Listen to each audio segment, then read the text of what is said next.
Mr. Speaker, I also want to talk about the internal market bill, which is trundling its way through Parliament.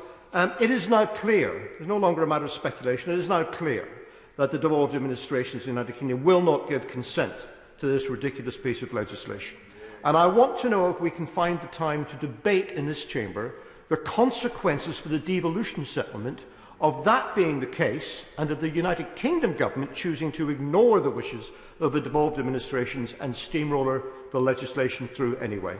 And my final point, Mr. Speaker, and I refer the House to the Register of Interests, is to talk about the job support scheme. It was welcome that the Chancellor came to the House and we had a discussion last week, but there are still enormous gaps. So I want to ask the Government when we can find the time to debate what we can do to assist those companies and businesses in this country which are viable, safe and good businesses, but which are told by public order to be closed in order to meet the public health imperative that we have. Are we simply to say that all of those businesses and all of those jobs are unviable and they are to be discarded, or are we going to step in after the 31st of October and offer them some assistance? Thank you, Mr. Speaker.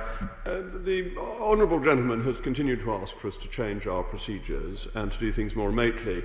It is worth noting that yesterday the remote voting system in the other place fell down, and therefore they are going to have to redo the votes on the business that they were supposed to be doing.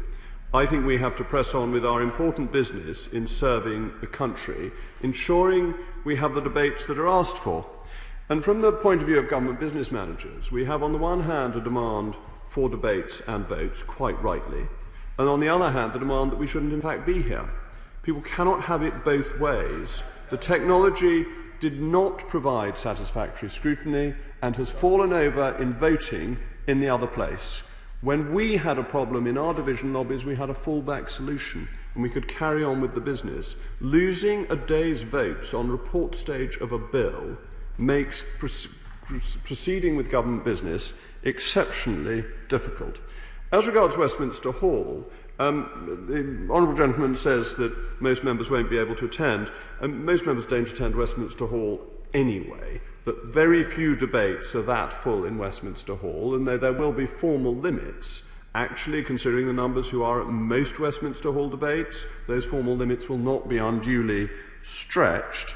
And the resources of our broadcasting teams are being used in other ways, and there are limited resources. Again, people wanted Westminster Hall back. We've got Westminster Hall back. It's an opportunity to hold the government to account, and I think this is a good thing and the right thing to be doing. With regard to the United Kingdom Internal Markets Bill, this is a fantastic bill. It's one of the best pieces of legislation passed through this House in recent times. It also devolves, I think, 70 powers to the devolved administrations. So, I mean, they're modelling themselves on Oliver Twist, Mr. Deputy Speaker. They're always asking for more. They can't have more on this occasion. They've got a great deal of devolution coming through that bill, but it's also a bill that ensures we will have a functioning internal market. And the honourable gentleman asked for further debates, effectively, on the UK Internal Markets Bill. It is worth noting that 2 of the days in committee were not completely used. So when the government provides time for debate, I think members are on stronger ground complaining when that time has been used up rather than otherwise. As regards the job support scheme, I welcome his support for that, and I would just remind the House that £190 billion of taxpayers' money has gone to support the economy so far. That is a very, very substantial amount. As the Chancellor has said, not everything can be protected, but an enormous amount has been protected.